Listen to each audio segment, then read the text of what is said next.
काश तुम बेवफा न होते। एपिसोड 6। दोस्तों, इस कहानी को पूरी गहराई से समझने के लिए कहानी के पिछले एपिसोड जरूर देखिए। उसका लिंक मैं आपको डिस्क्रिप्शन बॉक्स में दे दूंगी ताकि आप वहां से भी जाकर इस कहानी की पूरी सीरीज को एंजॉय कर सकते हैं। मल्लिका उसके पैरों के पास फर्श पर बैठ गई और उसके घुटनों पर अपना सिर रख दिया। उसकी आवाज अब थोड़ी कोमल हो गई थी। तो फिर मत छुपाओ राज, उसे बता दो। उसे बता दो कि हम कॉलेज से एक दूसरे के हैं। उसे बता दो कि तुम्हारी असली खुशी मेरे साथ है। राज ने मल्लिका की तरफ देखा। उसकी आंखों में एक पल के लिए कमजोरी आई। उसने मल्लिका के चेहरे को सहलाया, लेकिन तभी उसके दिमाग में धारा का वो मासूम चेहरा घूम गया जब उसने कल रात कहा था, मुझे भी बच्चे चाहिए। राज ने मल्लिका को अपने करीब खींचा और उसे उसे अपने गले से लगा लिया, जैसे वह अपने अपराध बोध को दबाना चाहता हो। उस बंद कमरे में राज एक बार फिर मल्लिका के आकर्षण में बंध गया, लेकिन उसके मन का एक कोना अब भी घर की उस नीली आंखों वाली लड़की के लिए रो रहा था।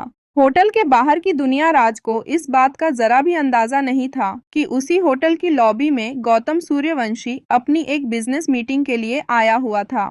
जब राज और मल्लिका ऊपर कमरे में थे, गौतम नीचे किसी से बात कर रहा था। तभी उसकी नजर पार्किंग में खड़ी राज की उस कार पर पड़ी जिसे वह पहचानता था। गौतम ने अपनी घड़ी देखी। दोपहर के 3 बज रहे थे।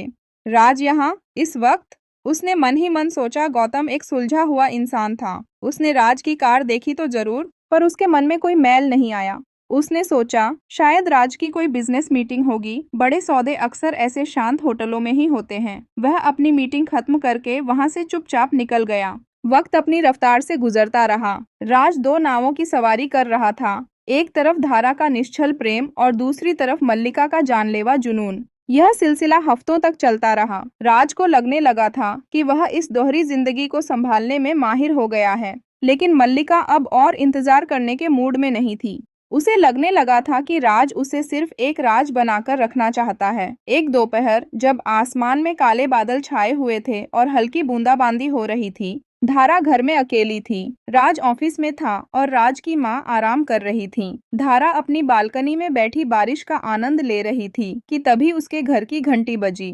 धारा ने नीचे जाकर दरवाजा खोला तो सामने मल्लिका खड़ी थी। वह आज कुछ अलग लग रही थी। आंखों में काजल थोड़ा फैला हुआ था और चेहरे पर एक अजीब सी बेचैनी। मल्लिका, तुम इतनी बारिश में अचानक? धारा ने उसे अंदर बुलाते हुए कहा। मल्लिका बिना कुछ बोले अंदर आई और सोफे पर धप से बैठ गई। धारा उसके लिए पानी लेने गई और जब वापस आई तो देखा मल्लिका बड़ी गौर से राज और धारा की शादी वाली तस्वीर देख रही थी जो दीवार पर टंगी थी। कितनी खुश लग रही हो तुम इस फोटो में, धारा, मल्लिका ने बिना मुड़े कहा। उसकी आवाज में एक अजीब सी कड़वाहट थी। धारा ने मुस्कुराकर पानी का गिलास उसे दिया। हाँ मल्लिका, राज ने मुझे कभी दुखी होने का मौका ही नहीं दिया, पर तुम कुछ परेशान लग रही हो। सब ठीक तो है ना? मल्लिका ने पानी का एक घूंट भरा और धारा की आंखों में सीधे देखते हुए बोली, कुछ भी ठीक नहीं है धारा। मैं थक गई हूँ इस अकेलेपन से, इस लुका छिपी से। मुझे लगता है अब वक्त आ गया है कि मैं भी शादी करके सेटल हो जाऊं। धारा खुशी से उछल पड़ी। क्या शादी? तू शादी करेगी? हाँ, क्यों नहीं कर सकती? हाँ हाँ, क्यों नहीं, जरूर कर सकती है, पर तुम ही कहती हो ना शादी में क्या रखा है। मल्लिका मुस्कुराते हुए बोली, तुम्हें और राज को देखती हूँ तो लगता है मुझे भी कोई ऐसा मिल जाए, बिल्कुल राज जैसा। तभी दरवाजे से राज अंदर आया। मौसम खराब था इसलिए वह जल्दी आ गया था। धारा ने राज को देखा और जाके राज के गले से लग गई। राज ने भी उसे कमर से पकड़ा। धारा राज के सीने पर सर रखकर मल्लिका को देखते हुए बोली, मल्लिका, राज इस दुनिया में एक ही है और वो मेरे हैं। इनके जैसा दूसरा नहीं मिलेगा और मैं इन्हें कभी छोड़ नहीं सकती, तो अपने लिए कुछ अलग ढूंढना। राज की पकड़ धारा के कमर पर कस गई। वह सोच रहा था कि धारा बस ऐसे ही उस पर यकीन करे। इतना भरोसा ठीक नहीं धारा, क्या पता इंसान कब बदल जाए।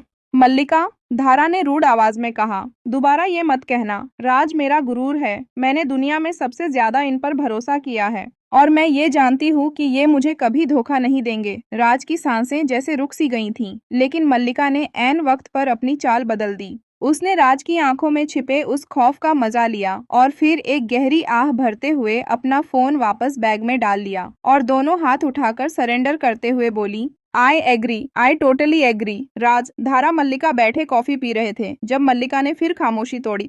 मैं दरअसल अपने पर्सनल लाइफ के कुछ मसलों को लेकर बहुत परेशान हूँ धारा, मल्लिका ने अपनी आवाज में एक भारीपन लाते हुए कहा। उसकी आंखों में अब नकली आंसू तैर रहे थे। घर पर अकेली रहती हूँ तो दीवारें काटने को दौड़ती हैं। अजीब अजीब से ख्याल आते हैं। क्या क्या मैं आज रात तुम्हारे पास यहाँ रुक सकती हूँ? मुझे बस किसी अपने का साथ चाहिए। धारा का कोमल दिल मल्लिका की यह हालत देखकर पसीज गया। उसे लगा कि उसकी सहेली वाकई किसी गहरे दर्द में है। उसने तुरंत मल्लिका का हाथ थाम लिया।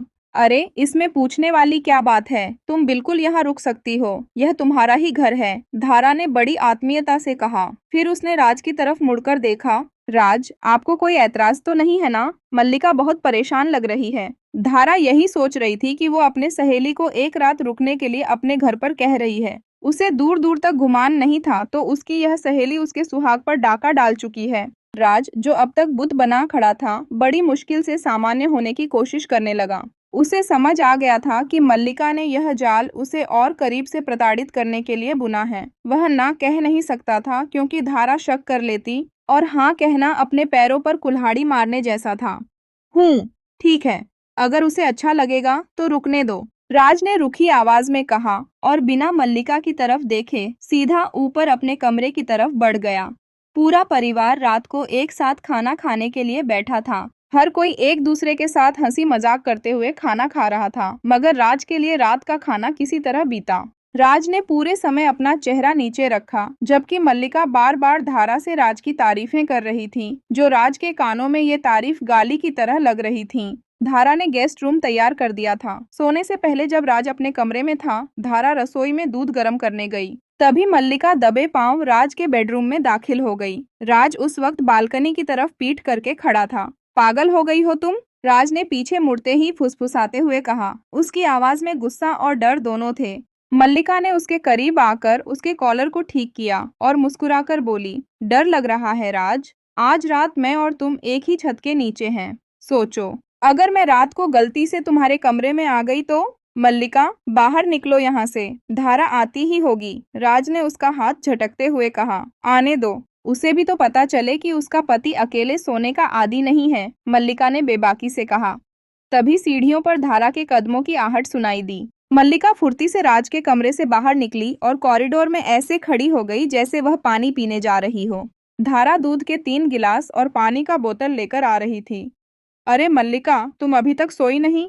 बस जा ही रही थी धारा, प्यास लगी थी। लो, मैं दूध और पानी दोनों लाई हूँ, थैंक यू, मल्लिका ने मासूमियत से कहा और अपना गिलास लेकर गेस्ट रूम की तरफ बढ़ गई। मल्लिका ने जाते जाते उसने मुड़कर राज को देखा और एक शरारती आंख मारी। रात भर राज एक पल के लिए भी सो नहीं पाया। उसे हर आहट पर ऐसा लगता जैसे मल्लिका दरवाजा खोलकर अंदर आ जाएगी। वहीं धारा राज की बाहों में चैन की नींद सो रही थी, इस बात से पूरी तरह अनजान कि उसके घर के गेस्ट रूम में बैठी उसकी सहेली उसके सुहाग को छीनने का पूरा खाका तैयार कर चुकी है।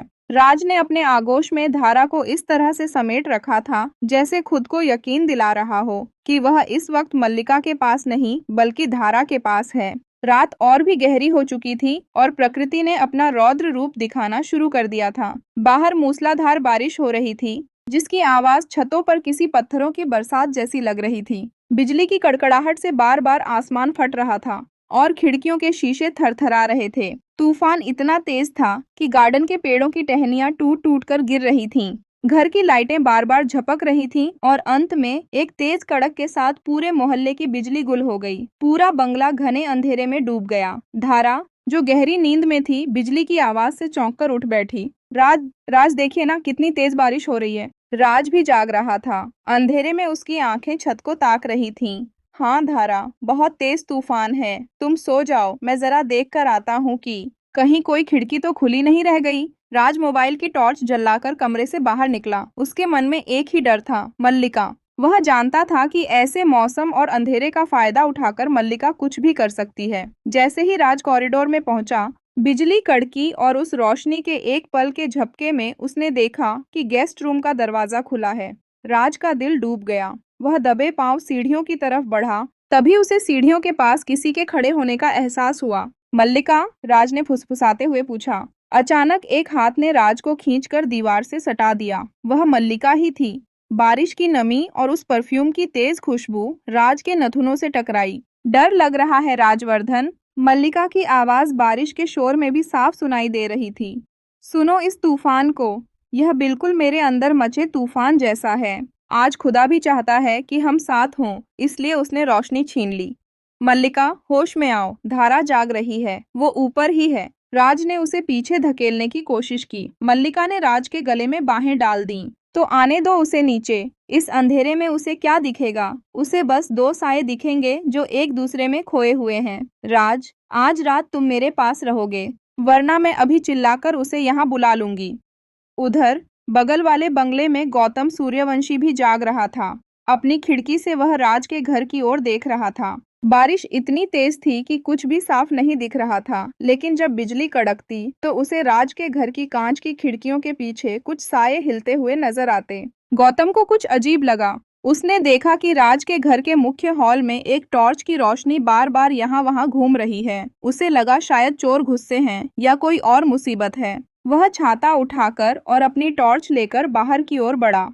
अंदर राज मल्लिका से खुद को छुड़ाने की कोशिश कर ही रहा था कि ऊपर से धारा की आवाज आई। राज, कहाँ हैं आप? मुझे डर लग रहा है।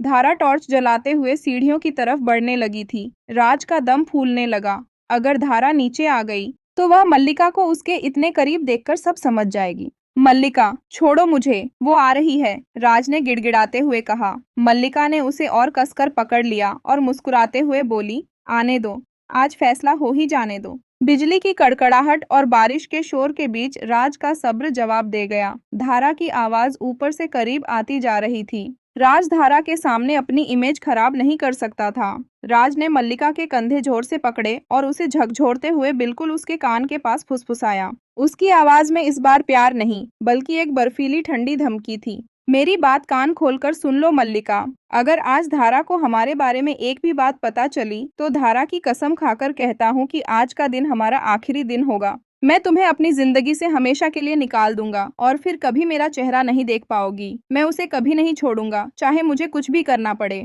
मल्लिका राज की आंखों में वह नफरत और डर देखकर एक पल के लिए सहम गई। उसे समझ आ गया कि राज इस वक्त अपनी गृहस्थी बचाने के लिए किसी भी हद तक जा सकता है। तभी बाहर के मुख्य द्वार पर जोर जोर से दस्तक हुई। राज, राजवर्धन, क्या अंदर सब ठीक है?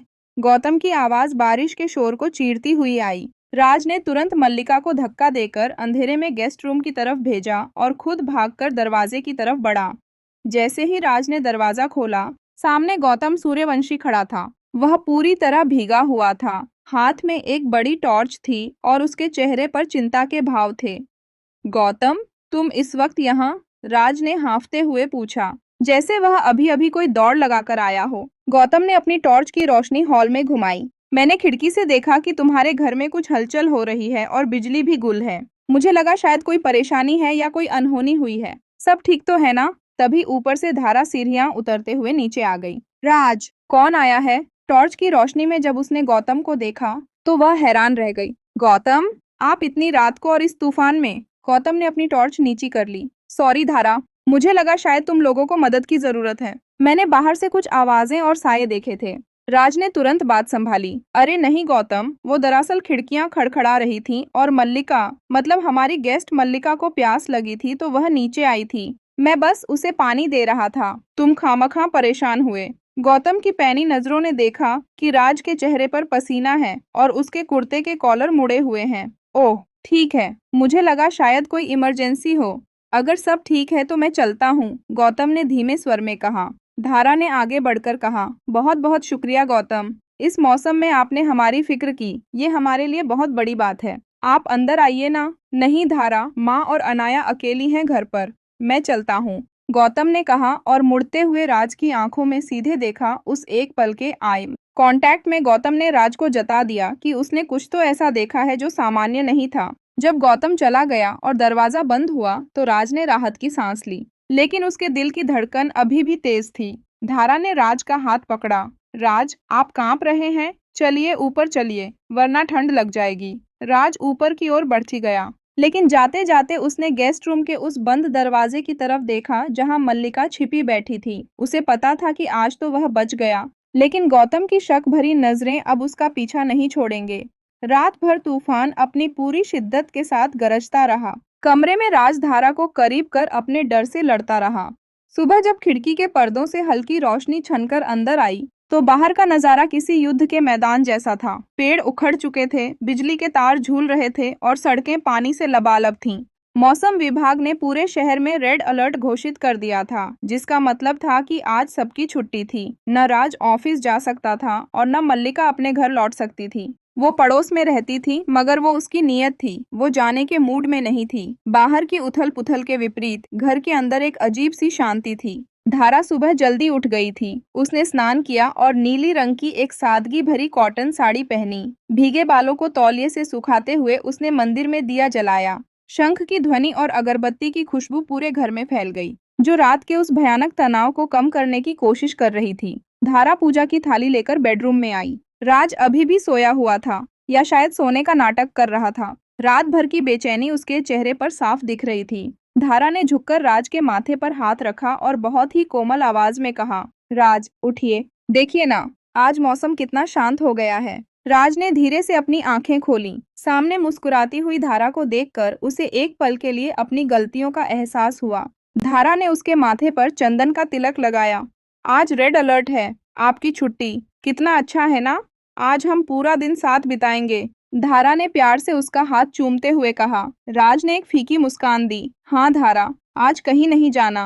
राज के मन में डर बैठ गया था। छुट्टी का मतलब था कि मल्लिका भी आज इसी घर में रहेगी, एक ही छत के नीचे, उसकी पत्नी और उसकी वो हकीकत जिसे वह मिटाना चाहता था। तभी नीचे से मल्लिका के हंसने की आवाज आई। वह राजलक्ष्मी जी से बात कर रही थी। दोस्तों, आगे की कहानी जानने के लिए देखना ना भूलें काश तुम बेवफा न होते का अगला भाग। और आज का एपिसोड आपको कैसा लगा, कमेंट में अपनी राय जरूर बताइएगा। अगर कहानी दिल को छू रही है तो वीडियो को लाइक करें, अपने दोस्तों के साथ शेयर करें और चैनल को सब्सक्राइब कर लीजिए। मिलते हैं बहुत जल्द एपिसोड 7 में। Thank you for watching.